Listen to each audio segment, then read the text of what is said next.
educational. Thank you. Anna Bocco. Yes, hello, good morning. So I'm an architect, architectural historian, educator. Most recently, I was the member of the Institute for Advanced Studies in Princeton, where over the pandemic year, I had the pleasure of watching the luminous Rubinstein Commons coming up. And great text. Yes. You wrote a beautiful text for us. Thank you so much. Thank you so much for that text. Wonderful. Thank you. Thank you. It's an amazing building. So yeah, now I'm still writing. I'm now writing another book. So I just finished one more. Yeah. Great. And where are you now? I am currently in Long Island, but we're based in New York. Great. Sorry, in New York So City. let's have a lunch sometime next fall when everybody's back in town. That would be wonderful. Thank you. Beautiful. Thank you, Jordi. Yes, hello, I'm Jordi Savantria. I'm a practicing architect based in Barcelona, Spain, associated with an engineer, and we together do several kinds of projects from educational to residential and offices as well. And I had the great opportunity several years ago to write an essay together with Stephen, which was published in the book Color, Light, Time, which is, it was a great adventure and helped us to understand color and light a lot in architecture. Fantastic. Great to have you, Jordi, back. Jose?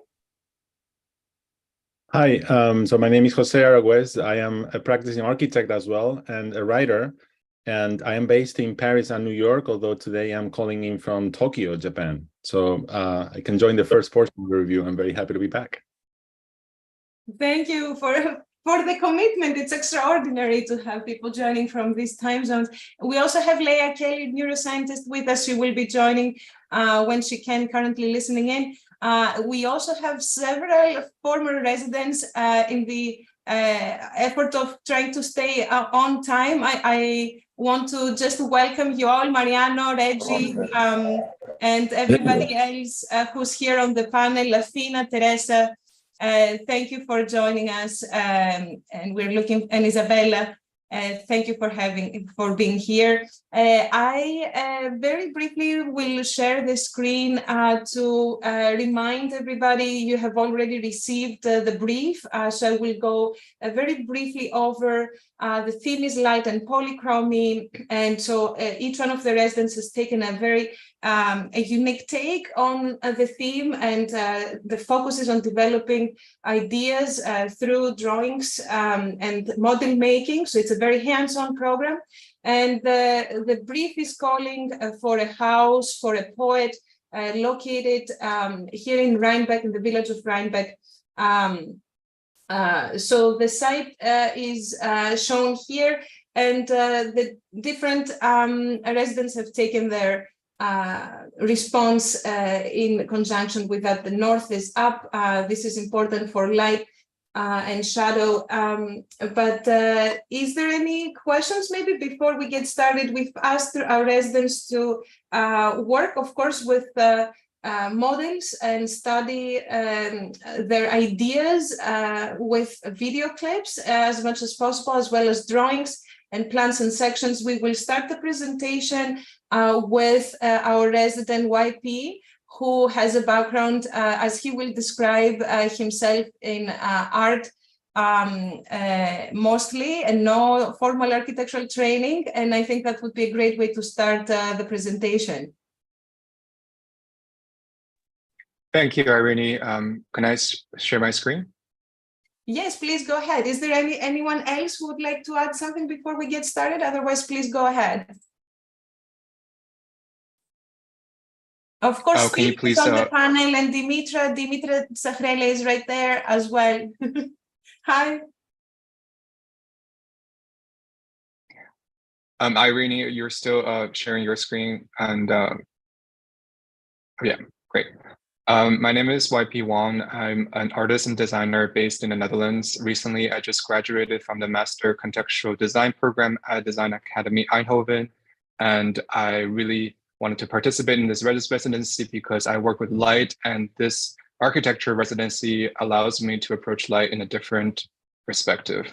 And for that, I would start sharing my screen. Can you see my screen okay? We can see your screen, and just for everybody to follow the format, we have approximately 5 minutes presentations by each resident and then about 15 minutes discussion. So we can get started, YP. Thank you. My project is called Blurring Polychomy, the House as a Chromatic Tableau. My central research questions are, how can blurred polychromy become habitable spaces? How can blurred polychromy affect our perception of space, boundaries, and inside-outside? Two of my key references are on the left, Venice Fog by Larry Bell. To me, this installation speaks about the transformation of color into a volume when its edges are blurred. Another reference is Bergman's Persona. In this scene, a young boy is touching the blurred image of possibly his mother. This scene speaks to me about blur as an issue of matter of cognition and also our consciousness, and also speaks about blur as a tactile sensation. Why blur? So to me, poetry is polychromy blurred behind layers of translucency. What do I mean by that? When we read poetry, its meaning is never definitive. It kind of depends on the viewer's interpretation. Similarly, like with the vision, when we see a blurred shape, we can never kind of fully grasp what's its shape unblurred, and we're always trying to be curious about what it could be. So over the course of 25 days, I slowly came up with a design methodology to work with blur. So to me, this methodology consists of light plus color glass / transparency plus translucent surfaces in many different angles, curves, and layers, plus blurring the inside and exterior, the interior and exterior elements. And what I've explored is the interaction of light, color, and translucency, blur geometry, color mixing, and gradations. One of the earliest study I did was just to simply observe a color transparency inside a translucent cylinder and observing the shadow cast by light. And then I did some experiments with working with solids, and here I am trying to incorporate translucent surfaces into walls and try to imagine what this house looked like observed from the inside out. This is where I'm at with my plan with the current iteration of the house. As you can see, there are two shells, two walls of translucent walls, and between the two walls are these colored shapes, which I hope to incorporate into possibly the structure of the house. And as you can see on the east side of the house, the color transparency, the colored glass are in the warmer hues, and on the west side, the cooler hues. And I hope that over the course of the day, as the sun travels, the shadows, the colored shadows cast onto the floors will go from the warm to cool over the day. And also what the dashed lines suggest, I have imagined several floating mezzanine levels that kind of intercept and pierces through both layers of the walls, as well as some landscaping elements that kind of bleed in the two layers. And this is what the plan looks like in relation to the school. And these are my current model, my model shots of the model. And this is the angle viewed from the southern entrance, from the main entrance. This is another view. This is the house view from the outside. And as I stated previously, the concept was the house as a chromatic tableaus viewed from both inside out and outside in. This is a view from one of the upper mezzanine levels, looking down the staircase.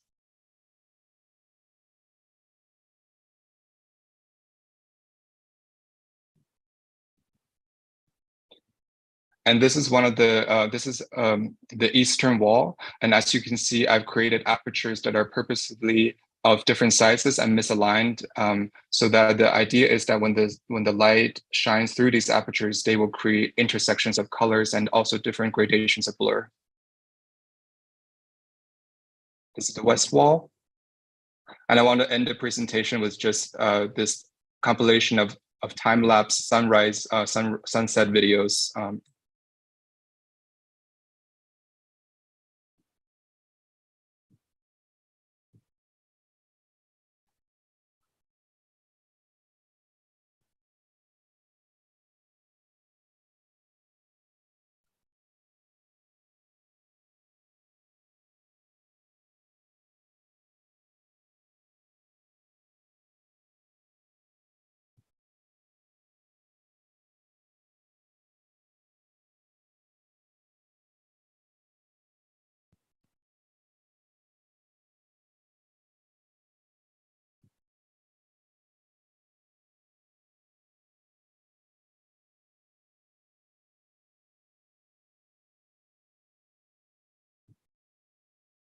And that's it. I'm on mute. I just think it's a great project, and I think one of the reasons it's so great is we smashed you in the middle, and when you had that monster without a head, and it was somehow interfering with your thinking, we had to eliminate that. And I just think there's, everybody has to remember this is 25 days. My God, it's hard to have, a project. I mean, I sometimes spend 6 months to get to a design for a house. My first Strato house, I was 6 months in design. So 25 days, it's really hard to have an idea that you like. So, and I think it's very promising to be developed further, of course. But for 25 days, the hardest part is to have an original idea. And I think you really made it work. And I think you have to be commended for withstanding my criticism. Thank you, Stephen. We're also joined by Sanford, by the way. Hi, Sanford. It's good to have you on the panel. Hello, yes. Oh my gosh, the mysterious man is here. The great I hear your Quintus. voice, my friend. But you look good. You never age. You always look the same age. yeah, but I'm dying inside. Trust me. Great to see you. Oh my. YP, can you maybe go back to an overview of your presentation as tiles, or go back to more than one images on the screen? Okay, let me see if I can do that with Keynote.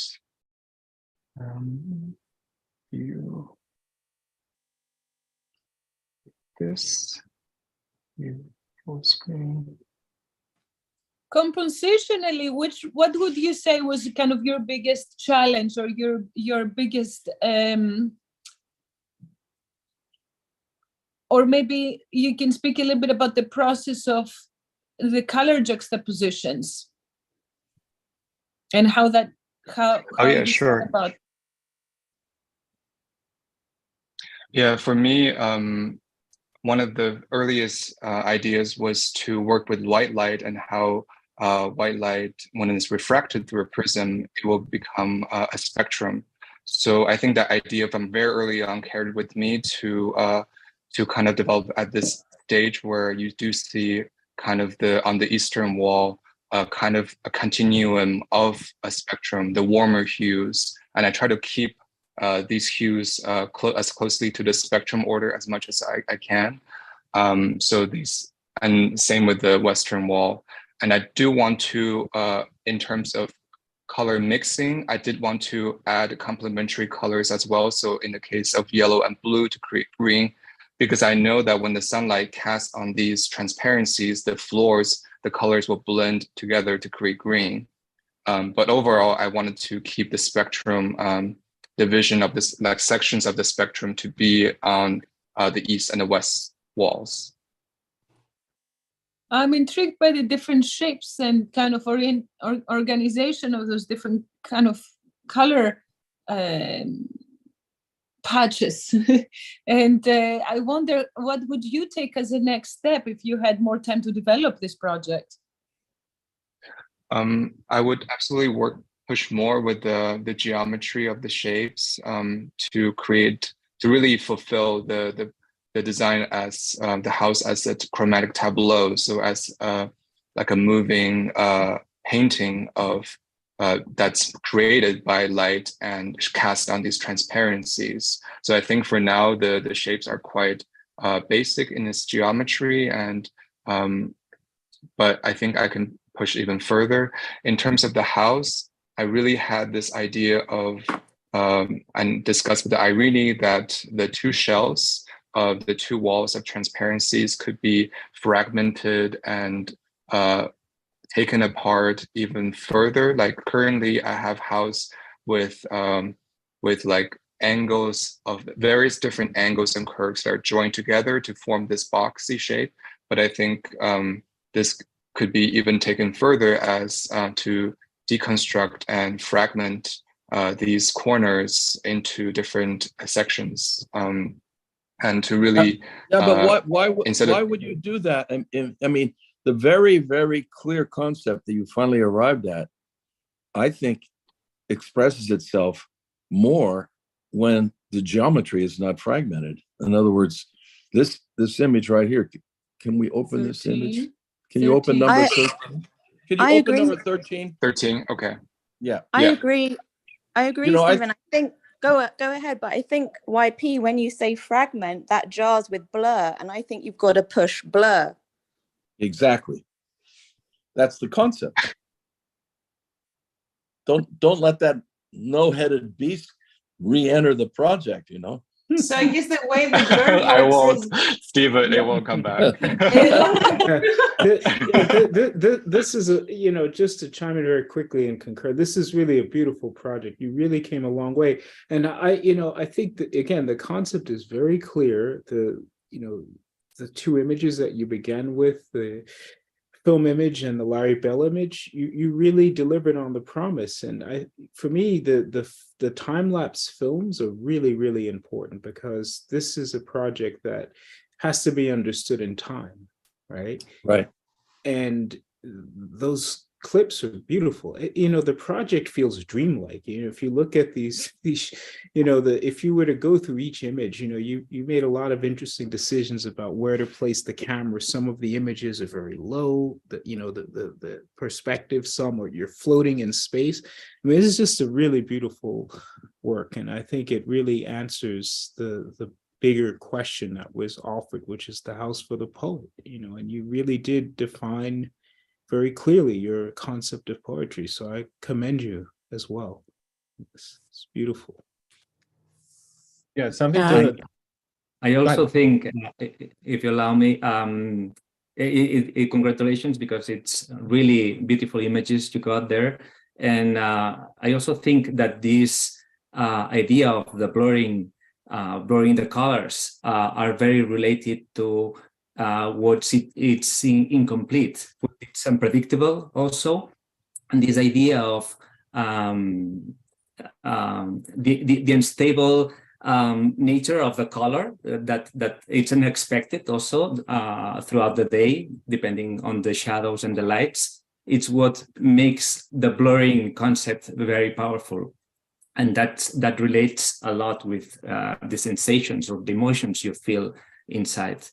And in the fact that you created this white canvas, this white support where colors can really move around freely depending on the lights from the outside, and even during the seasons, I guess the inclination of the sun can change a lot the perception of these blurring colors in the house.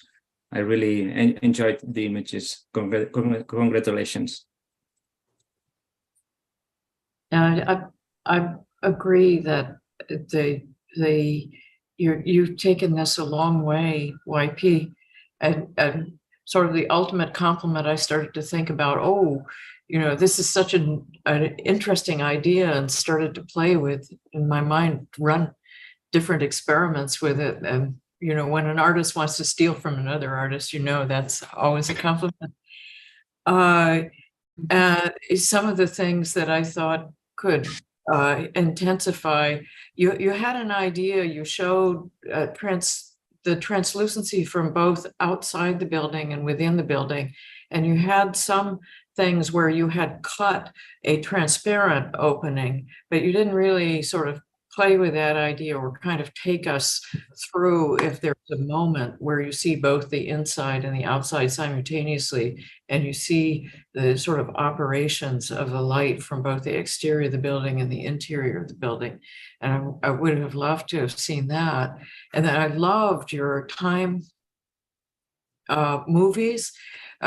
One thing that would, again, interplay with your design is that the light changes color during times of day, especially, of course, at the ends when it becomes very red. But even during midday, it's very different from morning or mid-afternoon. And if you had a way of kind of recording that change in light as well as the inclination, that would even intensify when there are times of day when these colors would be blurry and somewhat grayed, and times of day when they take on, the red in the light interacts with different colors, different ways. I think all of that would take this work of yours and intensify it even more. Yeah, I think something to think about, YP, is that your project poses the difference between coloring light and colored light, because it seems like what you try to do is basically to color light by introducing color into your project, but the light that comes into your space comes already colored, right, depending on the time of day. So if I understood correctly, by looking at your plan, you are setting up these cooler colors on the western side and the warmer colors on the eastern side, right? Which means that basically you are counterposing or countering the color that naturally light comes into your space with, right? So I wonder if that's something intentional, as opposed to going in the same direction as the color that the light has when coming into your space, which would have meant that you would have to kind of flip that and have the cooler colors on the eastern side and the warmer colors on the west side, right? So if you have not thought about that, maybe that's something to think about, right? I mean, there are projects out there where the strategy is basically to have no colors inside and to just play with the colors that light comes into the space with, but you're actually introducing other colors. So you kind of have to see how the result you get in the inside is a combination of the color that light comes in with and the way you're coloring that light further, right? I don't know if that makes sense. Does it make sense? Yeah, thank you, Jose. When I was researching about the color temperature of a light throughout the day, I found out that at sunrise and sunset, the color temperature is warmest, approximately 6,500 kelvins. And then actually at midday, it goes back to like about 3,000. So the midday is actually the coolest color of the temperature of the sunlight. So I think in that regard, I feel like maybe there could be maybe the roof would have the coolest hues, and then both eastern and western walls could possibly have the warmer hues in the next iteration of this project. Yeah, it's something that you would say. So on Monday, we discussed the difference between the scientific characteristics of light and color versus the perception of those, right? Which can be said to be subjective, right? Because in many cultures, even if that's the case, the morning light is tend to be perceived as cooler actually than the evening light or the afternoon light, right? So that's actually not a scientific fact, right? Scientific fact would have it otherwise, as you explained, right? So I think that's also something to take into consideration, right? The scientific facts versus how that tends to be perceived by different people in different ways, right? And what the tendency for that is. But I mean, great that you have it in mind anyhow, and great project. Yeah, I would just also add to that everything, I agree with everyone in terms of the amazing idea and just absolutely beautiful kind of renditions and models that you've made. I'm intrigued by the plan. in part because it presents a kind of freedom and really this notion that it seems that you are letting, or the light is being let to lead, this plan. And I know you designed a model, so this is sort of just of that, and it's clear in that way. But there is something about the way in which you rendered the plan, which is a document that you arrived at this moment after a very, very short period. So it's really feels like it generated from the outside, and it's so beautiful in that way. It's very liberating actually to see it, and also makes me think about kind of a new reading of a classic that we all, many architects grew up with Literal and Phenomenal Transparency by Colin Rowe and artist Robert Slutsky. And it seems like you've sort of taken this next step, perhaps if you were to continue writing this book today, which was, I think, very much conditioned upon certain modernist ideals. And today, I think we're in a very obviously different paradigm where we have to let light and color in and nature in and life in a very different way. And I think your project really is beginning to do that. So thank you. Thank you, Anna. I was feeling actually quite, because my background is not in architecture, I was feeling quite insecure about my plan drawing. But yeah, I would love to collaborate more and to get your professional opinions about how to do the plan even further. But thank you. This is a process that will take very long, YP, as a practice, and I think we can continue with the next project, Rasika, and expand on the conversation as we see more and more responses to the theme. Thank you very much, YP. Thank you, everyone.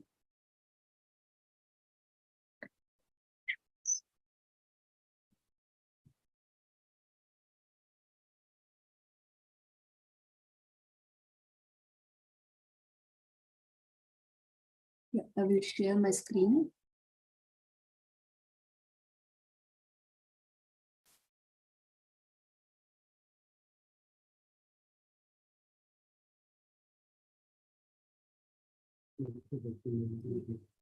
Yeah. Hello, everyone. I'm myself, Rasika. I'm practicing architect from India. I do consider light and colors in my each project. It's as a very important element, and my practice is inspired by like art, world cinema, and philosophy. So I will start with my first slide. It's Poet's House as a multifocal threshold of primary colors by recapturing the lost poetics of dialogue of art and architecture. So these are the four elements I have considered while designing the house. The first one is a transition of light, primary colors, and the atmosphere created with those colors. Then color as a transition spaces, and then water as a very important element, as you will see in that. So light, transition of light. So first of all, I was referring to the traditional Indian temples because I found those, these are very beautiful example of transition of light because it establishes the personal dialogue between spaces and oneself. As you enter, it's a transition from bright to darkness, and those experiences gives an exhilarating feeling before your departure. So I thought these will be a very important starting point in my design. So I created the grading diagram from bright to dark. So these I have created the zones actually, and I thought those will be very important for any creative person in his life or in his house. So those zones are depend upon the light quality, and these are arranged in the temple. You will find in a linear sequence of the gradation, but here I have changed it in the vertical format due to the constraint of sight and all. So this is the diagram, vertical diagram with the zones I have created with the gradation of light and darkness. And these are the sketches I have created as per the zones. These are some study models with the natural light coming in. Then I thought poetry as a very primordial and basic form of creation. So I wanted to use primary colors in the design. So these are the exploration with sketches and models I made by using the primary colors. This is the 2-level plants with the color patches you see. Those are the light wells and courtyards at various levels. And I'm always trying to keep the relation with the outer surrounding and atmosphere. This is the study model I created for the central space. This you can see it's a articulated volume with folded white facade, white walls, then insertion of natural light and insertion of primary colors and throughout the day changing quality of natural light. And the placement of water body gives a reflecting quality to it. So that's the section, that's a longitudinal section. And this is the summer sun and the winter sun. You can see how it penetrates inside. Accordingly, I have modulated the roof profile. And here you can see the niche, which is red. And here I would like to talk about the transition of the color as a transitional element. So these are some patches I have created with the color, which there's a small clip I made. It's going down and it's descending through the red. It has a darkness. And through this, you can actually sense, actually condition the redness. And then you go to the private space, which is a very private space for the poet. This is another cross section where you can see it's the east and west morning, evening sun movement. Then on the left, you can see the yellow well, yellow light. So that's the yellow light staircase, stairwell. So here I tried to paint just one wall with the yellow color. And you can see when the sun moves on the western side in the evening, it changes entire thing. The entire space becomes yellow and it changes the atmosphere. And this is another transitional space from going from one space to another.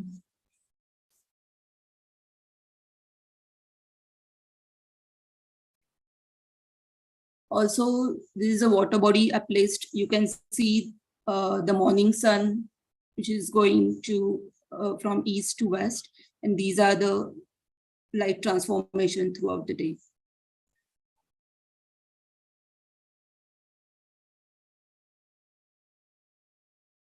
And that's again, we are seeing from the side.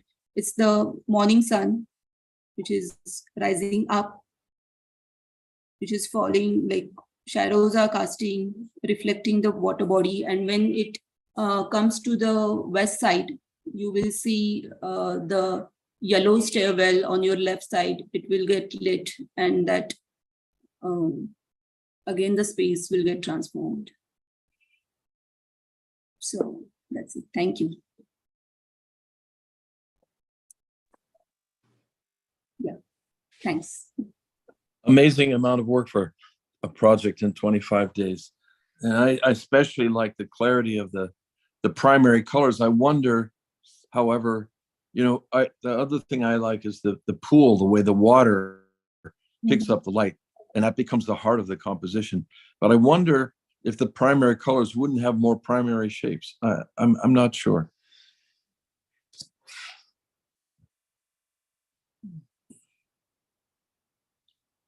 What do you mean by that, Stephen? Well, let's say that you take her concept sort of literally that poetry is basic. The idea that it would be like a haiku poem. In other words, 17 syllables, 5, 4, 5. You know how a haiku poem has a structure. She has that diagram of red, blue, yellow, the primary colors. And then the question I had, and I love, I love the project, but then the thing that bothers me is, would there be conceptually a stronger way to reconnect, because the fragmentation of the different bits and pieces doesn't align itself or doesn't seem to follow from the thesis. That's all. Sounds to me like what you are positing is the idea that light and space can be organized the way one organizes notes in a musical composition, such that if you abandon something like classic chromaticism, pun intended, by the way, for something we could pick up later, or you abandon the general rules of classical tonality, you then impose a set of, what came to be known as serialism, but you impose a different ordering system, and then you deploy the effects in that way. And you're asking whether or not this approach suffered or could have benefited from a more a stronger and more rigorous, would you say, ordering system. I use that in the sense of the way, serialist and post-serialist composition was organized. Is that sort of what you're saying? More yes. Control, yeah. Yes, but listen, I really like to say the musical analogy when we look at the first project, and I was going to bring this up. I'm glad you brought up music, because Marianne Zazila and Lamont Young did a thing called Dream Room, and it's all about blurring colors and this, this minimalist music. He did the work in 1965 in C, and after that came Steve Reich and Philip Glass, and the whole movement in modern music that happened in New York. And I believe that Dream Room is still visitable, but it's all about these blurring colors. It's a kind of pink red space. Years ago I was there, so I thought, yeah, that would be, for the first project, that would be an analogy in music.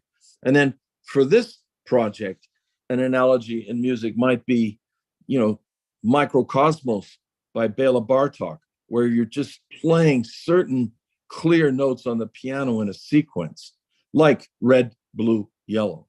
I don't know. I mean, and maybe that would be a helpful way to develop the project, is try to find a musical analogy that equates with the poetic, the spatial, and the chromatic.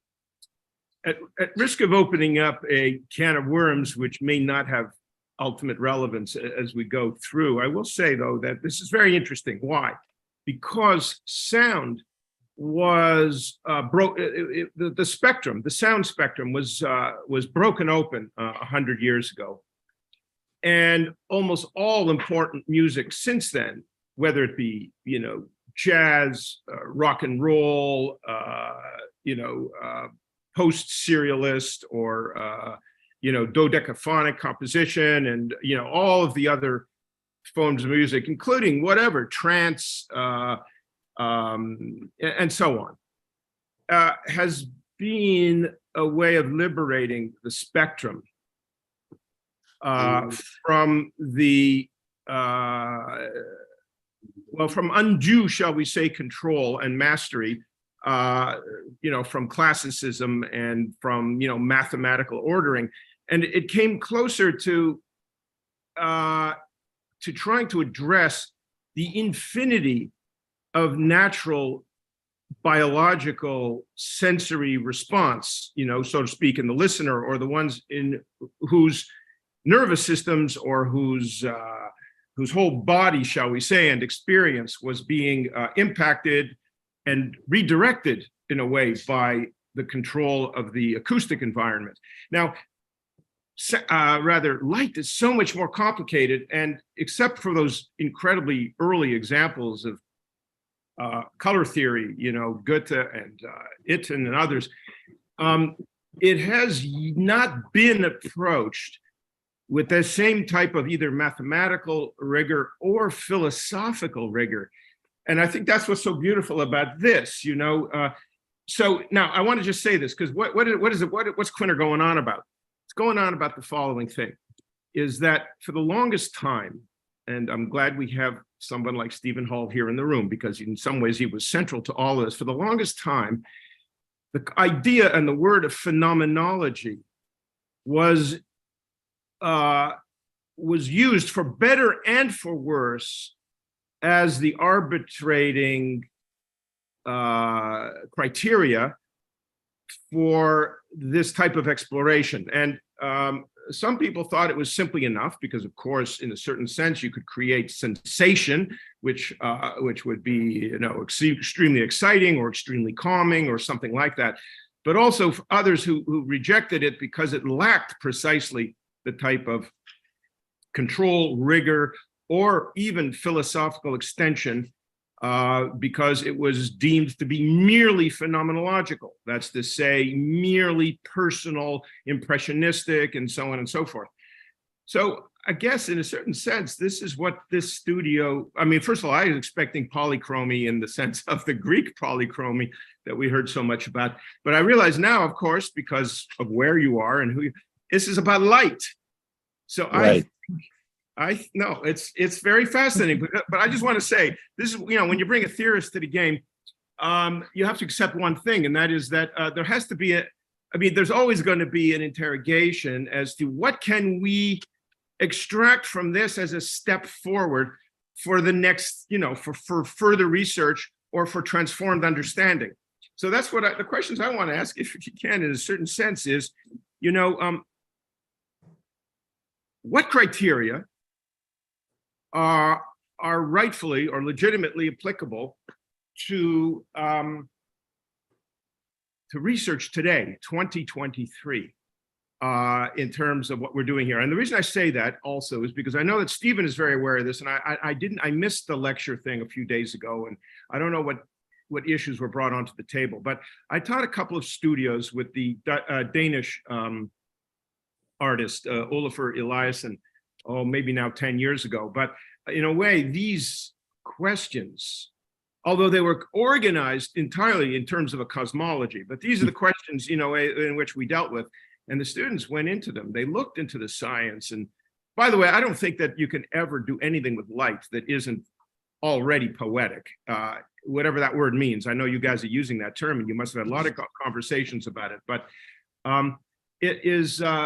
there is truly a science emerging in art and architecture, or at least a potential science emerging with respect to the organism, if I can change the terminology of what the architectural subject, or whatever the term used to be, I forget what it was in the mid-century, the whatever, these days, because, you know, now, and I know you've got Leah Kelly here, and in other words, there's obviously an attention to what would be the equivalent of psychoacoustics in terms of light and perception and neurobiology. Anyway, what I really want to say here is that there seems to be two registers which these works reference without saying it. Number one is the cosmos, which is to say the sun as the primordial and tireless transformer of the chromatic environment, and the way any of the gestures that an architect, designer, artist, or anyone else introduces into it. And we saw the interplay in the last two, let's just say, we saw that the two designers noticed that interplay and were interested in better annexing it. The second one, I think, has to do with whatever the equivalent is in perceptual neuroscience, shall we say, or cognitive science, is of psychoacoustics. Now, what we know about psychoacoustics is that the sound signal and the way it's processed are two entirely different and only partly correlated things. In other words, and as was mentioned earlier, is that morning light is very frequently interpreted physiologically, emotionally, and phenomenologically very differently from what the scientific and metric measurement would be. Anyway, so I want to just put those things on the table, is that there are two fundamentals here, the cosmic and the biological, which are incredibly interesting. And that's what I see as the difference between how this stuff was thought about, addressed in architecture 20 and 30 and 40 years ago. I think that's great. I think that's a great segue. We have to go to the next project, but I would say that I agree with your observation. And we could say that when Newton broke white light into the spectrum in 1660, that was the first time humanity realized that white light contained every color. In that little moment in his laboratory with a pinhole of the sun shining in and the prism broke in to the spectrum, that was a breakthrough moment. And somehow I feel like the moment that we're living in right now has neuroscience breakthroughs that we are not really quite clear about yet, but they've been going on because we can observe the synapses in the brain in ways that we never could observe them before. And it's a whole field. And I really agree with those three ideas, that cosmos, the sun, of course, always, but neuroscience. And then maybe there's an analogy with color perception and the sound signal.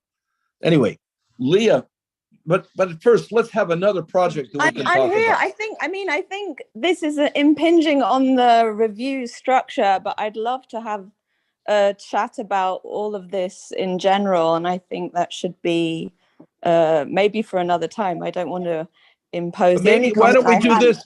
But let's do from this. Yasmin, and then we can add comments. We can hear from Yasmin, and then Yes. Yes, integrate we your want project into the you to- discussion. Let's move on. We want this discussion to happen and triggered by those projects. So yes, absolutely, that's amazing. Thank you, everyone. I think we'll be able to continue the conversation with the questions that I bring with this work. So I drew inspiration from artists and color theorists who mixed color skillfully to imagine depth, space, and hint at sources of light. Here I have a painting from Carmen Herrera and Joseph Albers. But essentially, I picked these and other paintings that hinted at some type of folding geometry or some idea of something that is more than just flat, or that is of course flat because it's a painting, but it implies that there has been some type of folding. I brought in this painting from René Magritte also as this reference of an inside-outside as an unfolding, but also as a stage for light and color, something that's vague from the outside and expressive from the inside. There were so many references to draw from in terms of poetry, art, and color. Here I brought a painting from Paul Klee, which is actually a poem split up in chromatic partitions. And I also looked at the work of Wallace Stevens, who has uses a very chromatic language in his poetry. And then painter Diane, will butcher her last name, who actually painted in response to these chromatic poems and produced paintings out of it. So drawing information from the colors and producing art from it. And so when we started thinking about a house for a poet, or at least just a house in architecture, I wanted to experiment with these languages that I've looked at in paintings. So the folding and unfolding, the mixing of color, and also the implied mixing of color through light and shadow. At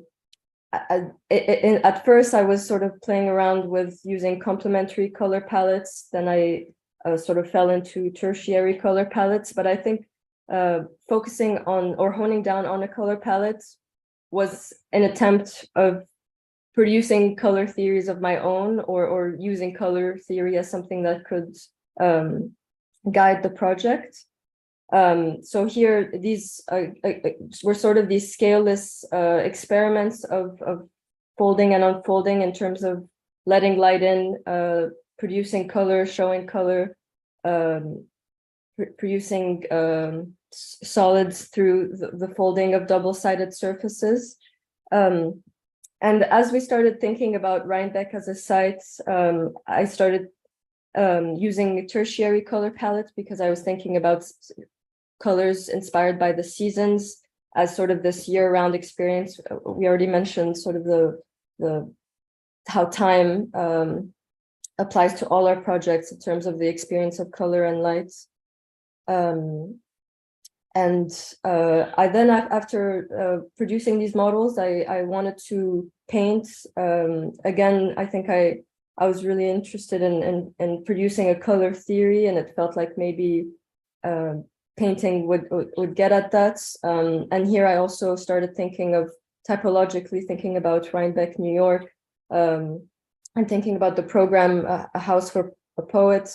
I imagined a big room, which would be sort of a house for poets or for performances and readings. So more of a communal room. And this was, again, an experiment where we started thinking about holding color information from within and then concealing it from the outside, but having hints of it from the facade. So sort of inviting a curiosity through these hints that peek from the facade. This was another experiment which wasn't so successful because the unfolding of color was being lost a bit. In my latest conversations with Stephen and Irene, we talked about how the sequencing from room to room is just as critical in terms of the folding and unfolding of light. These are other color experiments that I was working with in terms of a facade model. So I ended up at a project that looks like this, where there is sort of this progression from room to room. The scale changes and the colors change as well. You enter the site from the street and you're welcomed in these intermediary rooms, and then the grand room sort of holds the back of the site, as shown here. And there's also this gradient of color. There was no, in terms of this drawing, I didn't use a poché. I used a gradient, I think, to imply that these colors are changing even in the photography of the project. Depending on when I'm taking the picture or where the light is coming from, the colors change. So similar to YP thinking about this project as an active tableau, where colors are moving and shifting throughout the project. Here sectionally, we see that as well, the scale of the room. And also actually, I brought in these images just to show how drastically different a room can feel and look depending on the time of day and the light source or the type of light that comes in. This is sort of an experimental facade study. Yeah, thank you. Oh, and I do have a video I can show you quickly, which is a bit experimental, but it shows, I think, this idea of these different colors that are produced simply from light and shadow. It's only 40 seconds long, but it still feels too long. Yeah. Okay, thank you.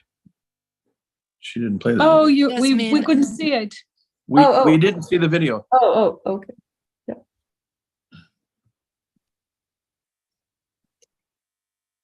Is it playing? Yes, I think so.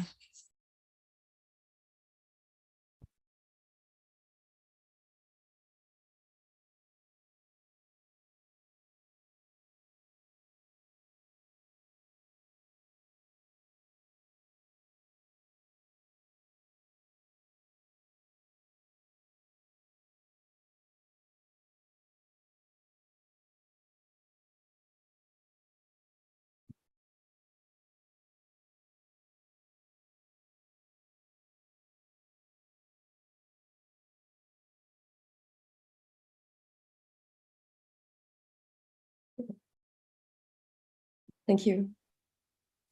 I think it's great. I think it's important that you stick with your idea, flat color, and not try to be influenced by YP's blurred color. You know, I mean, for example, Joseph Albers always worked with flat color, right? And amazing things he achieved. And also Barragan, Louis Barragan worked with flat color, whereas Mark Rothko worked with blurred color. In other words, your articulation of flat color, I think, comes off. And I think the danger is that when you're with 5 students and we're doing these reviews, that you don't try to make your idea like his idea, because that would undermine it, I think. And I think that the clarity of the flatness of the flat planes, it's a planar composition. And I think the sort of idea of a wooden outside that doesn't really reveal what's going on the inside would work very well on a site like that, where you could build this sort of innocent looking plywood box, but it would be fantastic on the inside. I mean, that sort of contrast between the outer modesty in a little community like Rhinebeck of a plywood box house, but then the wild juxtaposition of these flat color planes on the inside. It's really wild. I think the interior kind of, to me at least, seeing it for the first time, I had a kind of very uplifting response, very engaging, very exciting. And I wanted to Sanford's point about the cosmic and the biological and the psychoacoustics. Is there a kind of psychochromatic term? Like, is there? No, but I wrote that down. I completely agree. If it isn't, then you should have just coined it. Psychochromatic. Maybe that's our result from the whole work that we're doing here. This Polychomy studio comes with psychochromatic. Well, one of the things we learned in our studios, with Eliasson and the explorations that, their studios were doing, and while he does in his work, and then the incredible students that we had, many of them were very sophisticated in their research capacities. We learned ultimately with absolute certainty that there is no such thing as color. And also that, well, for example, we know that the spectrum, the so-called color spectrum, is divided up psycholinguistically also in rather arbitrary ways, such that certain, like Danes, as it was pointed out in the Sapir-Whorf hypothesis, Danish people see green where we see blue, because the psycholinguistic spectrum for them is broken in different places in terms of where words apply to sensory stimulus. Anyway, it's all a very fascinating thing, but it is also true, like, for example, then pianos, at least up until very, very recently, were tuned differently in Europe. That's to say, the middle C was different by at least 10 or 20 hertz, depending on what country and what city the piano was being tuned in, which means that the entire spectrum, and this is typical, that happens, of course, in acoustics, but in all sensory reception, is it's usually based on a differential, a kind of Lagrangian system of relativistic perception, such that the colors that we see, as we know very well, I mean, the colors that we see, it depends on what colors are around it. It depends on the intensity of the light. It depends on frequency of light. It's all of these things, so that in fact there is no real such thing as yellow. Under certain circumstances, yellow will be will turn up as a completely different color simply because of what else exists in the environment or what the conditions of perception happen to be, and so on and so forth. So all I want to say is that we did so many experiments over those 2 years, and we were left with the absolute certainty, meaning it's not even a debatable question. There is no such thing as color. Color is an entirely relative and specific, and I could almost say site-specific effect. Well put. And that's sort of a basic in color theory, that color gains its potency by the reactions between different colors. And I think, Yasmin, that was something that you were constantly searching for different ways to kind of harness that potency and to intensify it. And it was very interesting to me to see this kind of series of experiments where at first you were looking at there was that image where you come inside and there's all this polychrome interaction. And then you had these experiments where you were looking at small moments and with contrasting backgrounds so that those moments would be quite visible. And you kind of came to, I thought, towards an end, a more Barragan-esque kind of conclusion where you were starting to experiment with rooms that were more monochromatic, but then took these contrasts at a smaller scale. So playing with different scales.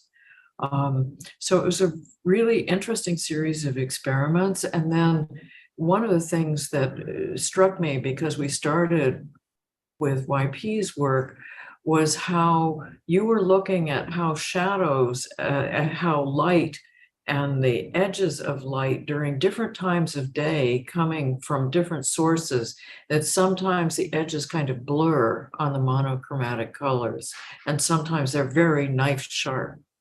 And I thought it was a very rich sequence because of some of those things that you showed us.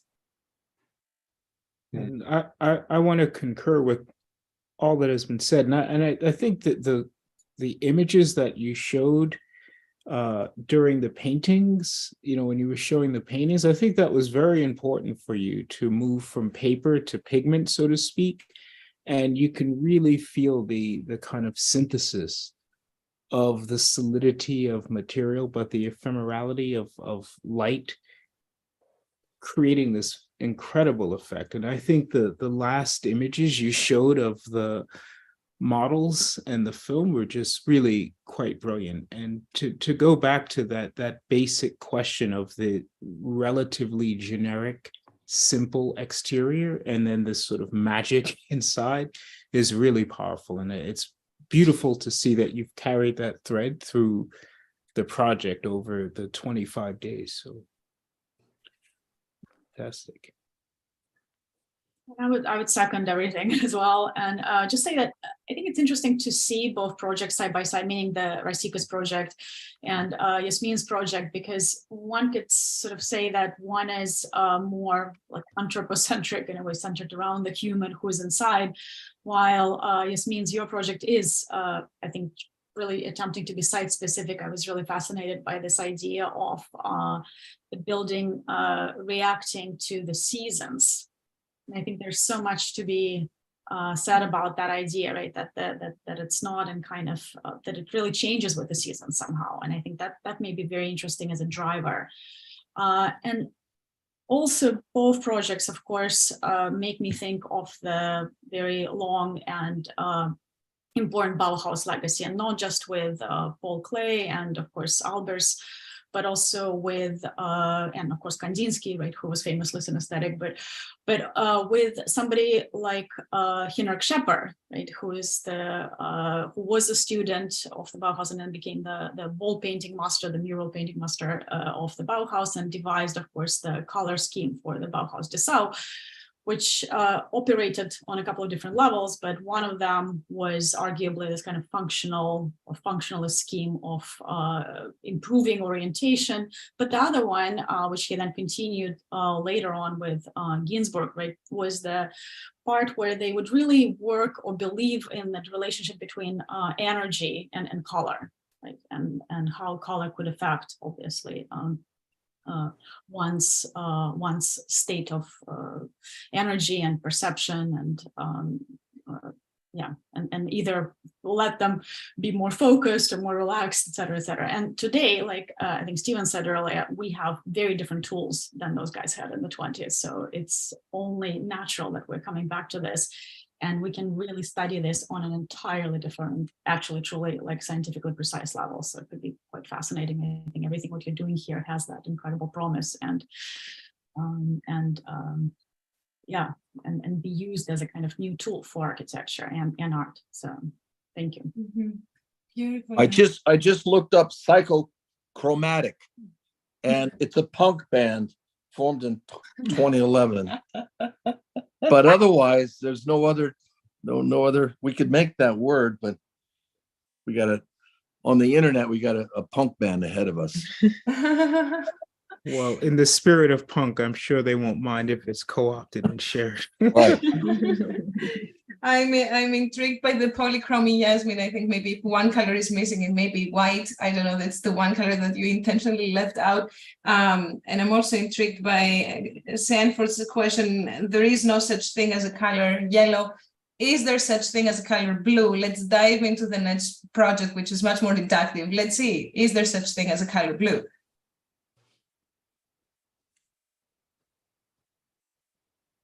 All right, can you guys see my screen? Yes. Okay. Hello everyone. Hello everyone. Let me double check to make sure this works. Okay. Hello everyone. My name is Micah Urenki, and for this particular project, I looked at blue specifically, and thinking about sort of blue and how I'm using it in photographing the different shades and its richness in my work as a photographer, and almost taking a step back to reflect on why I'm working this way. And so I began to look into a lot of works that sort of tackle the use of blue in very unique ways across different mediums, and really beginning to understand how blue is understood in these works. So as you can see on the screen, a lot of different kinds of works that sort of think of blue as sound, blue as time, blue as transcendence, blue as death, loss, divine, blue as a spiritual experience, blue as an encounter with the sublime, blue as an expression of human emotions, blue as a way of seeing and perceiving the world around us, and blue as this sort of provocative way of thinking about the world around us. And so there's also the aspect of poetry, which is a part of the brief. And I sort of was more interested in understanding who this poet that I was going to design a house for, who is this person, what sort of characteristics do they have. And so I listened to several podcasts about different kinds of poets, and sort of hearing them talk about their work and what poetry means to them, which I thought was really interesting as a sort of a general idea of what kind of person can begin to inhabit the space that I'm thinking about designing. So these are just a couple of points that stood out to me. Poetry as pause, breath, sound, syllable, line, break, silence, spiritual act, how to live, breathe, observe, feel, care, and be human. And most importantly, poetry as this anchoring of us to the world, and to be very present and reflective and conscious of our existence. And so, again, tying that back to the brief, poetry in the house becoming this really beautiful space for the heart, a refuge for the heart, you can say.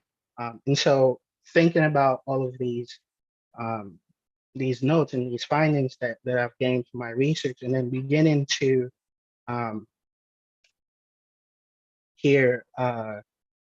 beginning to think about how my photographs can then begin to sort of create this space. So here are a couple of models that I made using my photographs, where in this particular case, the lighter shades of blue are more on the outside of the house, and the goal is to really capture these deeper, rich blue tones on the inside, and how does that work together with light, and what sort of atmosphere does that create as well? So here's again the look from the outside, and I really thought a lot about my building's context in relation to the site and the school which is on the site, and so having explored sort of in that regard on the exterior of my building, thinking more internally, what are some ways that light in this deep, rich blue can begin to create a beautiful atmosphere on the inside? And what kind of space can that begin to create? And so here are a couple studies that I started out with, and then eventually that transitioned to these moments of the richness of blue, of the light coming through. And you can really see how the deep blues really work on the inside and really create this beautiful moment, which I think is fascinating. Here's some others as well. And so, yeah, like I said earlier on about thinking about where my building is positioned on the site in relation to the school, and thinking not only about how my house can in a private sense be for a poet, but also more public, thinking about the public, how can my building begin to contribute to the site as an anchor, and almost in a way suggesting this kind of condition where the school and the house can become one, and a safe space for students in the future. And so here are some sections that I made. So for the video component of the project, I kind of wanted to step away a little bit from the building and the models that I've made, and really work with these different shades and tones of blue in my photographs, and thinking about the gradation of those blues and sort of how they look overlaid on top of each other, and sort of what can that do, and how can that also be a part of this project. And so I made this little video here, and it's playing. I also wrote a piece that a little free verse poem. I took a stab at it. I am not a poet by any chance, but here we go. Is it a blue house? No, it's a house of blue. A house of blue? Yes, a house of blue. Blue as sound, time, transcendence, as death, loss, divine. Blue as a spiritual experience, an encounter with the sublime. Blue is an expression of human emotions, a way of seeing and perceiving the world around us. Who gets to live in this house of blue? It's the house of blue for a poet. Well, what does it look like? Repetitions of walls that fold onto one another, creating a depth of light and blue, creating a depth of space and an atmosphere. Together, we see a capturing of the shades and shadows of blue throughout the house. What is this? A house of blue for a poet, a refuge for the heart. And yeah, I'm gonna stop right there. Thank you. Michael, it's a fantastic project. I was thinking about, I'm really fixated on psychochromatic, but I was thinking about psychological, and I forgot to mention the book A Blue Fire by James Hillman from 1990, a book that was given to me one time when I was depressed, and I've read it over and over. It's really about finding a spiritual dimension, but the color blue, A Blue Fire. I mean, that you should take a look at that book by James Hillman. I really think it's a fantastic project. You really pulled it off. Thank you. Definitely had a lot of help from Irene and everyone. So thank you. These color paintings that you made have a strange sense of depth, as if some light appears in the distance and then they come back to the foreground. It's very very, very special, that you really mastered something there, that especially as you see them one after the other, kind of really draws you in some kind of mysterious space there. Right.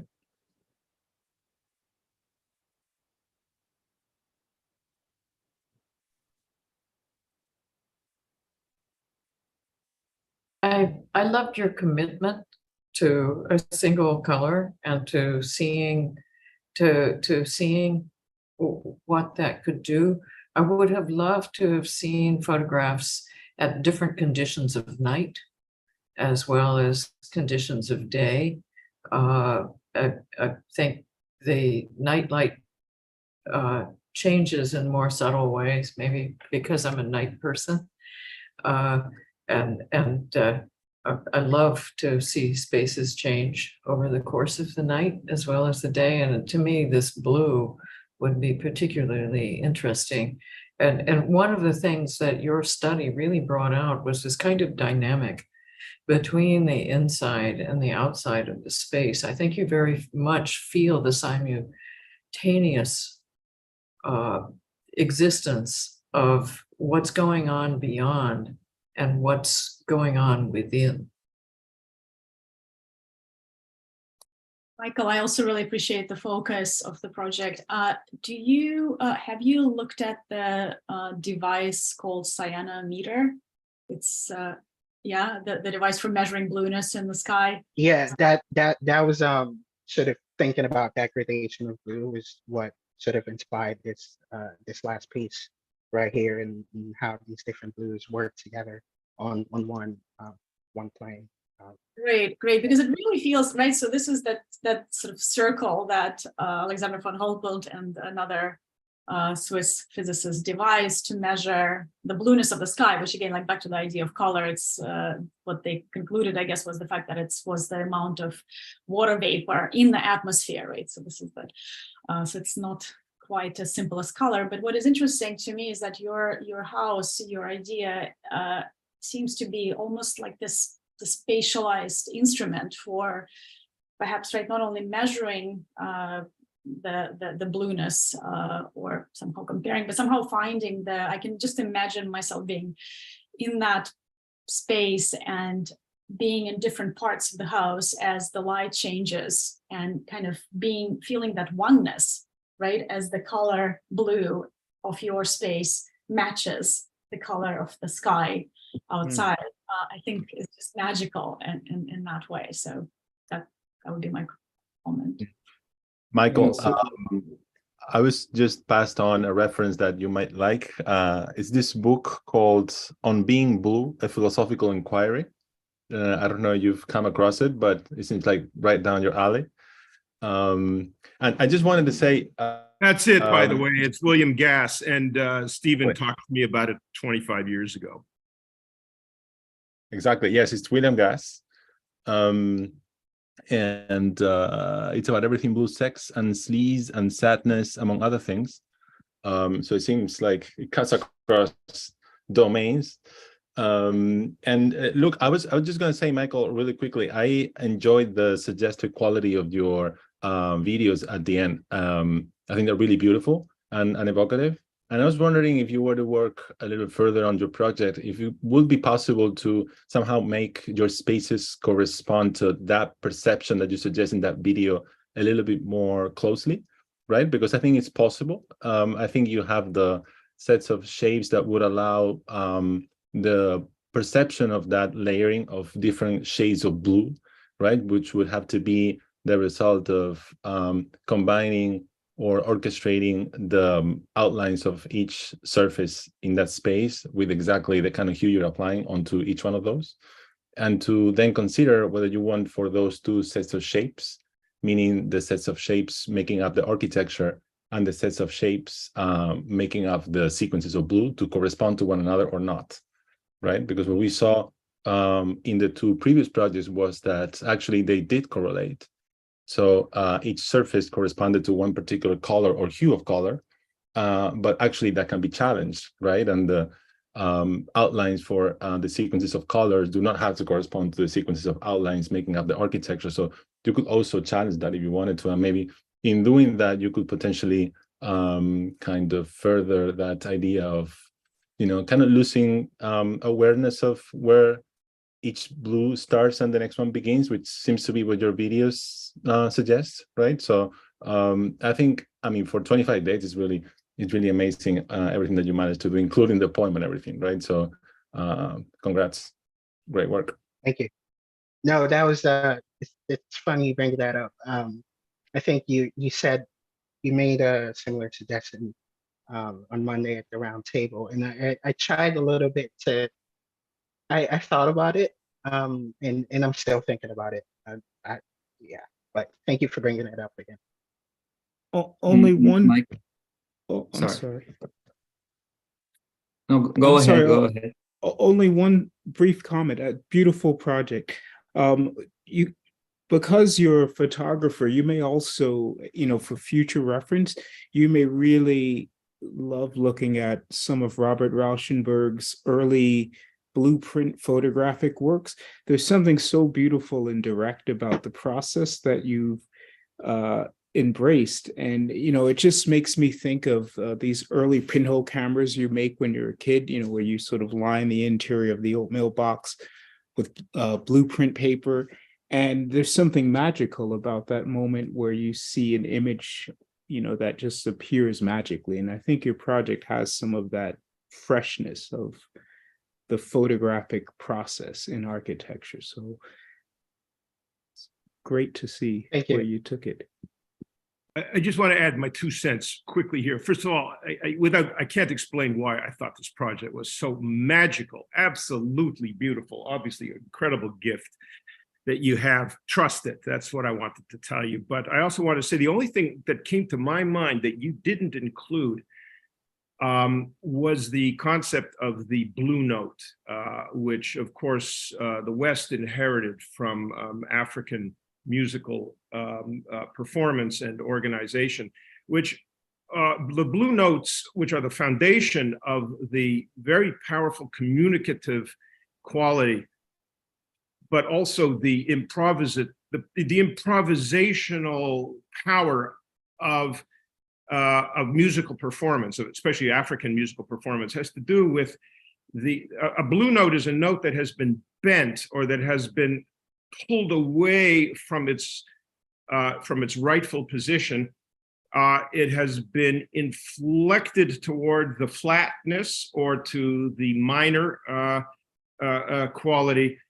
And it belongs to a whole aesthetic in which the effect is accentuated by virtue of the note, for example, not being played as it is supposed to be, where it is supposed to be, and how it is supposed to be. In other words, the whole syncopation is central to the blue, which is to say, blue always posits a value and then a modification of that value at the same time. So I just want to say, it's just like, it's a very magical thing. Why do they call it blue? Well, why is the blues the blues? But there you go. Thank you. I just wanted to add not much more because I think many things have already been said, but I wanted to share why I liked or why I enjoyed so much your idea, because it's so precise. Your first point of view of the approach. The approach is very very punctual, very simple, I would say, but from that point of view, the development can be very broad. So while you were showing us the images and you were explaining your idea, I started to think and to travel with your explanation, and this idea of the depth, the different shades of the blue. I found them very interesting. So I was thinking, why the sky is blue? It's because of the level of oxygen that it has, right? The reflection of light through oxygen makes us see the sky blue. So I started to see your last paintings you showed us as different quantities of oxygen in the space. So suddenly it's like you could see through a flat canvas with different shades of blue, depending on the volume of oxygen that they have. And I think that can be a very architectural approach also, like when you have different volumes can change the color of the blue, depending on the size of them. And also even water, water has oxygen as well. That's why not only because of the reflection of the sky, but the water itself is blue. I actually realized that because I remember a friend of mine had the chance to design a swimming pool, an Olympic swimming pool. It was very big. So he had this idea to make it white. So he chose all the tiles of all the interior of the swimming pool, all the surrounding of the swimming pool in white. And when it was finished, when it was complete, he realized even then he could see the water blue because of the quantity of oxygen of the water. So I thought that was very interesting. Like even white surfaces, you can see them blue if you have oxygen in them. So I just thought this idea can be very playful in your idea. Thank you so much. Thank you, everyone. I'm definitely gonna keep looking into blue. I mean, I've learned a lot already, but it's so fascinating just to learn more. Also, because it's my favorite color, which I feel like it's a nice touch. But thank you, everyone. Shall we move on to Isabella's final project for today, and then we can continue and the comments.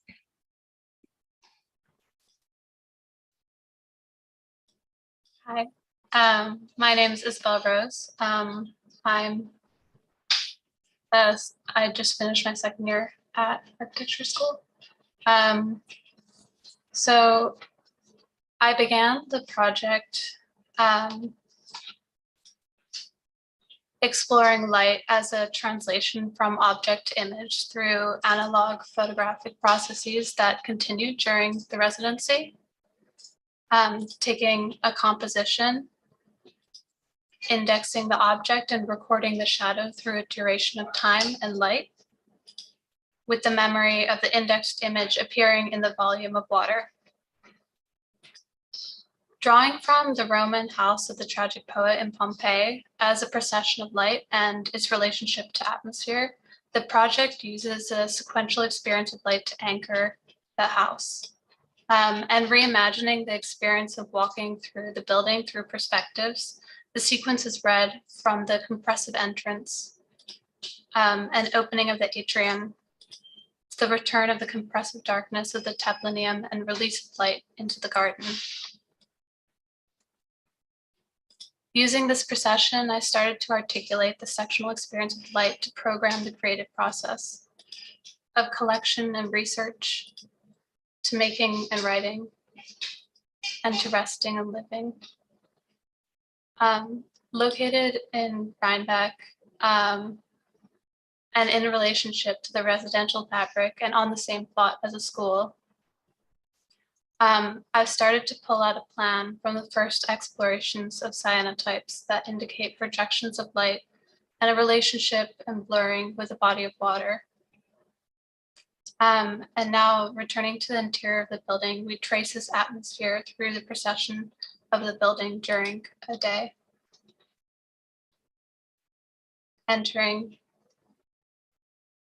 down through the stairs.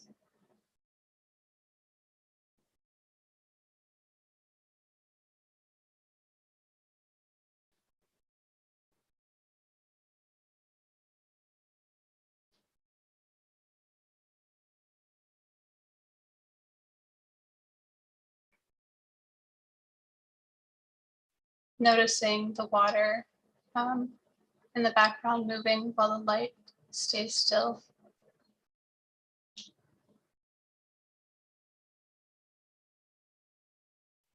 Watching the interaction of the reflecting pool against an aperture with small slots of light that are lit during the day at certain moments.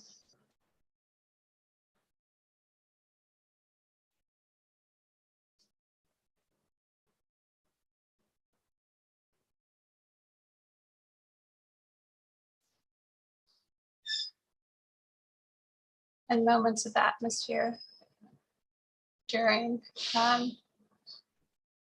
places of procession and corners.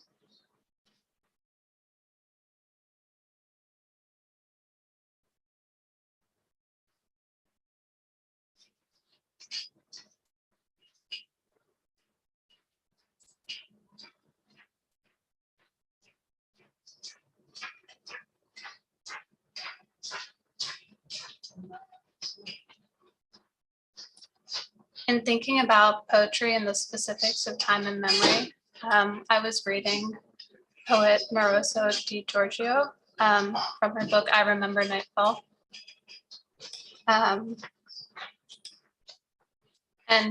Here's a snippet from that book. When we still lived in the garden house, when it rained at dusk, after the rain, those strange beings, alongside the walls, under the trees, in the middle of the path, their colors ranged from the most turbid gray to pink. Some were small and round, like hydrangeas. Others reached our height, there, immobile, threatening, but motionless. But when night fell over everything, they vanished without anyone knowing how or where they'd gone. Thank you.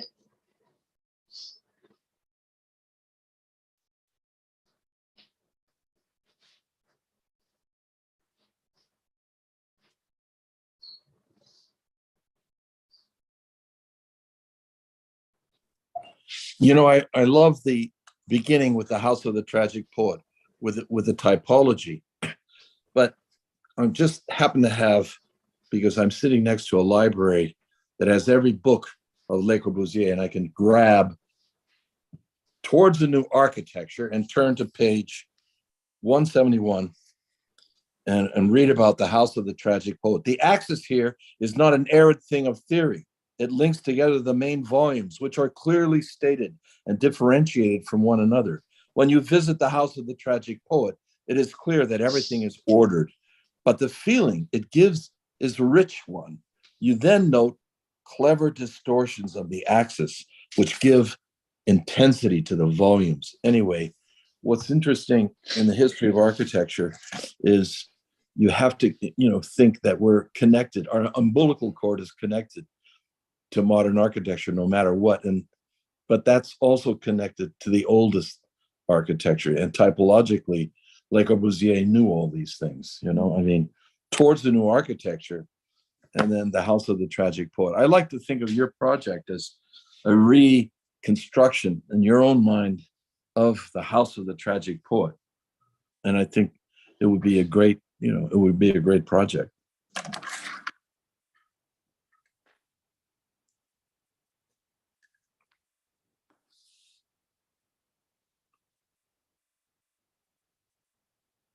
I'll jump in here. Sanford, I wish you were with me last week when I was also saying something a bit like color doesn't exist, but when you kind of leave this studio, I want you to remember that is true for many, many things. And so there's always this tension between this bottom-up real perception that can be measured, this activation of neurons by certain wavelengths, but we are always imposing our experience in the world and comparing to what we've experienced before.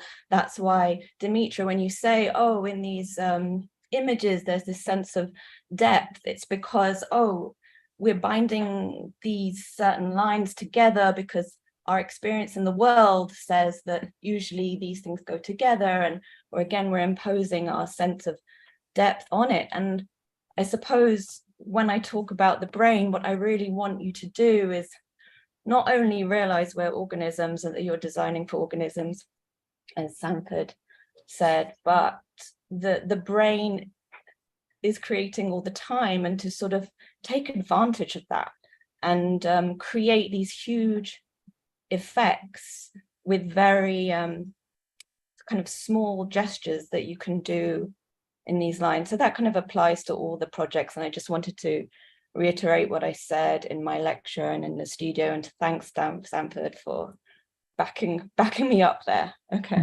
Well done, everyone. Let's get it clear. So I think well, tell me if I'm wrong, what you are saying or what you're reminding us is the proportion of hard data to the contribution that the cognitive process makes to forming the outcome perception is actually rather small. In other words, the whole purpose is to make an accurate guess, that's to say, to fill in as quickly and as much as possible based on the shortest and smallest amount of actual physical environmental input. In other words, we are endlessly, the brain, or shall we say the perceptual apparatus, is endlessly filling in and interpolating what we call real experience. I think that's what you're saying, but if it's not, clarify it. I mean, make it more precise for us. Well, Sanford, I'd say both and. Like, so the sensory apparatus, as you put it, is very important in forming who we are. So I would say the development. And then as we exist more in the world, we're then taking advantage of all of our experience to make an accurate sort of prediction of what's going on. And that's also open to interpretation and change. I think I want to both draw attention to the very real physical relationship between the environment and the organism so that all our basic physiological needs are met. But then when we're considering kind of more lofty ambitions with our designs, yes, to say that it just takes a little bit of a hint, and then the brain does a lot of the work for you. And to achieve incredible results, such as maybe the dissolving of boundaries, such that you feel expansive, or, you know, all the amazing experiences we've had in these great spaces.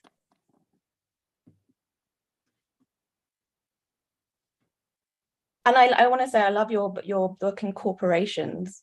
So I would draw everyone's attention to that book. So much of what I'm interested in. You know, that's interesting. That was like 25 years ago. I know. That's why I kind of say where I think when you say, oh, there are new findings in neuroscience, I don't know if there's that much new in neuroscience. It's more just about keeping this conversation alive and going, you know. I thank you for that, because you introduced just now the deeper generality. You did two things that are really important and so beautifully concise. Number one, you changed the terms of what's in play, and you said organism and environment. That is super important, and that will never, that will never be emphasized enough for architects to begin to take account of, because it changes a lot of the game for them. And the second thing you pointed out is that there are two levels, at least, of ways of understanding that. One, of course, is the more basic evolutionary, ecological and biological and primary one. And the second one is what the cortex introduces, the neocortex. And that has to say all of the higher purposes, shall we say, where things like culture, aesthetics, et cetera, come into play. I just think those ways of carving up the field add such important understanding and nuance to the old-fashioned terms that architects, because of their traditions and their reading lists and their curricula, continue to fall back on, but not always to their benefit. And But that's the also, but Sanford, let me interject here, because I'm not into carving up at all. I'm into sort of connecting. And I think, like in your book Incorporations, I'm again not wanting to say cortex. So, but I agree, organism, environment, and the bottom up, top down, I agree with. interesting. You know, there's a book by Eric Kandel. There's a book by Eric Kandel called Reductionism in Art and Brain Science from 2016 that absolutely is a book about what you just said. A hint, what Leah Kelly just said, a hint, and then the brain does the work. And his book is all about the absolute need for abstraction. And that is that the mind can then take off.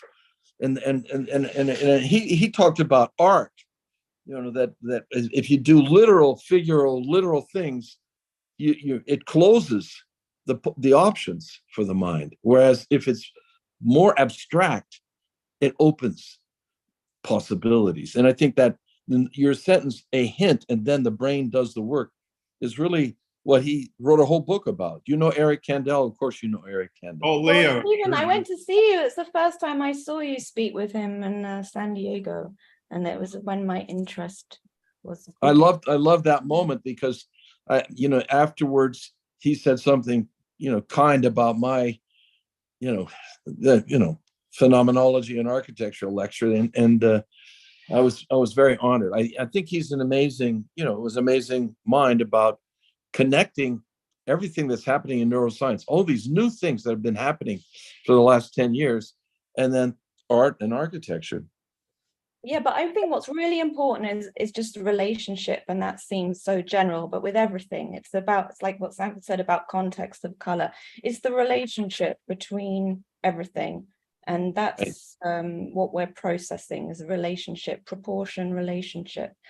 And I'm also very interested in how our environment is forming the way we think and conceptualize things. But there's so much to talk about, and there's so much more research to be done. But I think architecture is a great field for exploring these ideas. Well, we got a lot of smart people here who are super interested in this stuff. So I don't know how much time we have, but there's one thought I'd like to just bring in and just how people respond to it. And one of the people whose work, his name is, he was at Yale before he retired. He was a psychoneurobiologist, or a neurobiological psychologist. I forgot his name for the moment, it escapes me. But anyway, the bottom line is and I'm going to extrapolate a lot on what his basic idea said. So here's the thing. Number one, what Leah described and what we've been discussing is the reception of environmental input by a subject in a context, and how the bloom, shall we say, of experience is formed around that receptive process. However, he points out how important it is that human culture and the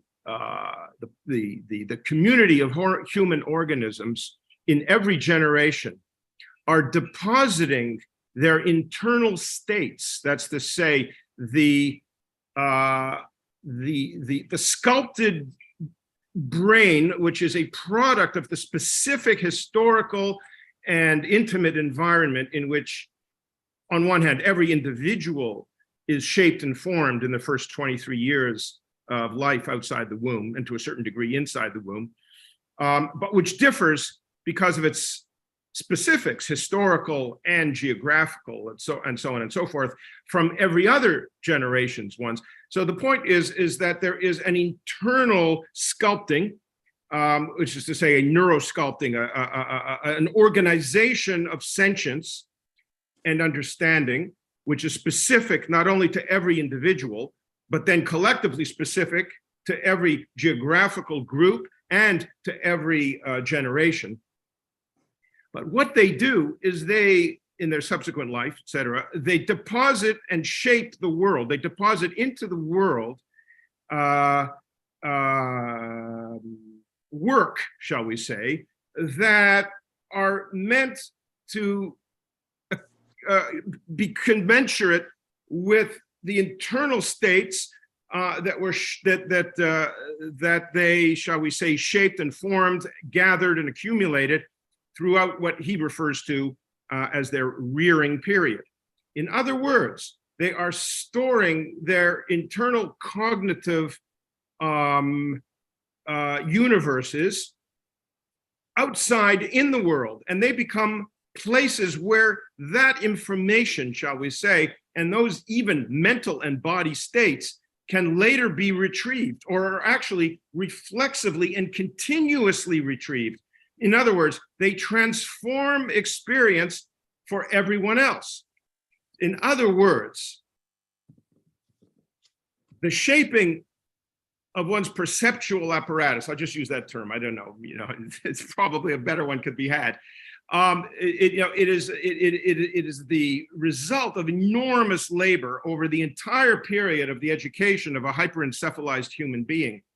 But it's only one part of the story. The rest of the story is how the organization and the sculpting of the environment, whether it's through architecture, whether it's through art, literature, engineering, urbanism, et cetera, et cetera. It's an incredible part of our cognitive life. In other words, it is a direct result. It's actually part of our brain, and it's part of our brain. So the bottom line is that we need better to understand that circuitry. I've elsewhere called it the, oh my God, I can't even remember my own ideas. I'm so sorry, but it's a circuit. Let's just say that it's a cognitive environmental circuit, but no part of that circuit actually is functionally less significant as a if I may say this, as an organismic environmental production. In other words, this architecting is taking place in so many domains, in so many ways, according to so many logics that we have typically, and I think at our cost, we've bracketed them out. And this is an opportunity. These types of studies, I believe, especially, by the way, in 2020, as opposed to in 1970, when the phenomenological framework was the only one really had to integrate this. I think it's an incredibly important thing. Anyway, I tried to say something here. I don't know if I did properly, clearly, but that was it. It's really interesting. I had a great meeting with Siddhartha Mukherjee a few years ago, and what you just spoke about is in this book, right? The concept of epigenetic passing of information, which your brain and your mind is sculpted by the way you grow up those first 20 years or whatever. But he actually makes this argument that this can be passed on to your children through epigenetic means. So it's something very mysterious that we're just starting to discover. I mean, this is an amazing book, and now he's written another one. And I had a good chance. He came to the studio, to our office, and he helped us win a competition in China for iCarbon X. Anyway, that's another story. But that concept is something that, after I read this whole book, I think I forgot everything else in the book. But that one idea is something like that neural sculpting of the brain, that it could be something more mysterious than we really realize, and it has a big effect on a lot of things. I feel like I have to comment further on two things. Number one, your use of the word mystery, super important. It is not clear that this will ever actually be reduced to super hardcore knowledge, even though we know it to be a fact. So the second thing I want to say is that term that you brought up, Leah probably has a lot to say about it because it's a huge area in contemporary research and speculation. Epigenetics. There's even researchers who are showing that some of those effects actually can even skip generations. So when it's generations, one asks oneself, what is, I'll give you an example, concentration camp survivors develop, of course, a certain type, let's just say, just to keep it very simple, a certain type of anxiety and a certain type, shall we say, of unsafety and vigilance. Now, the fact that that can actually be inherited completely outside in a completely different context by grandchildren, one asks oneself, what is the source of the stimulus that permits the transmission of that trait and feature? What is the shaping force? What is the architecture? What is the source of that? Now, the fact of the matter, it's referred to in the scientific field and the medical field now as epigenetics, but it is mysterious. You know, Mukherjee wants to examine perhaps the way in which it can actually make its way into hardcore coded genetics, except that the gene, I mean, I haven't read the book, I'm aware of it, I have it on my shelf. The gene is only a very small part of the story. And that is why epigenetics is so important now, because it's being understood and recognized that we deposit formational information is deposited through our works. Right. Literature, architecture, and everything in the environment. That's in strange and the most mysterious important ways. That's the most important point, and it comes up in a very simple sentence by Winston Churchill. First, we shape our buildings, and then they shape us. That's absolutely true. It's astonishing that Churchill said that. It is. Yeah, I love that sentence. I mean, anyway, this is a great final review, and I think what we have, Irini, we have another thing happening with these students, right? They're coming here. What's happening? They're coming here just already this Sunday. They're traveling, and we're very excited to meet you in person and continue those conversations. So then we can Yes, continue some of this absolutely. discussion on Sunday, and I really I'll come. Yeah, come Yes, over. I don't know what's the timing. celebrate. What's the timing on Sunday, Irini? Is there a moment that we could say that we could have a little We round have table? we have a beautiful moment on Wednesday over dinner. How about Wednesday evening on the 2nd?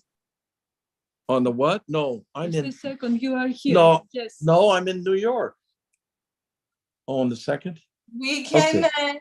we can circulate an email with some options and see what the best date is. And for the Okay, maybe I next think I'm going to be in Manhattan the 1st, and I'm coming on the train 4:40. I'm here at 6:60. You could be 7 o'clock on the 2nd, right? On the 2nd, yes. Okay. I think those Okay. who are near the Hudson Valley Rhinebeck region are very, very welcome to join. Anyway, I really, really appreciate the critics today. Everyone, the people that are in Japan it must be like 2 a.m. right now. What time is it over there, Anthony? It's 1, not 2. And Jose, are you still there? That's dedication, you know? No, he went to sleep. Okay. He probably had jet lag. Anyway, and I appreciate Anna and everyone. I mean, it's just a wonderful day, and I hope these students realize that they did some very special work. Otherwise, we would have smashed them today, right? Because Anthony is sweeter than me, but I tend to smash students if they're not doing well. And I think one of the things that happened is, you know, we had, I don't know, 45, 50 applicants, and we picked them from the portfolio. So we already knew the 5 that we picked were going to be good because we saw, but we didn't know that they would be that good. I mean, really, I feel it's like 5 really provoking and great projects. So congratulations. Yes, we'll be very excited to have them here next week for 4 days in the Hudson Valley, going on a few field trips and seeing our campus here with the X of N, the library and archive, and the base of the foundation up here, which brings me to thank some of our donors who have made this so possible this year. Elise Jaff and Jeffrey Brown, Steve Pullamud, the J.M. Kaplan Fund, Leica Geosystems, the Al Held Foundation, and Stan Allen. We couldn't have done this without you, so thank you so very much for your support.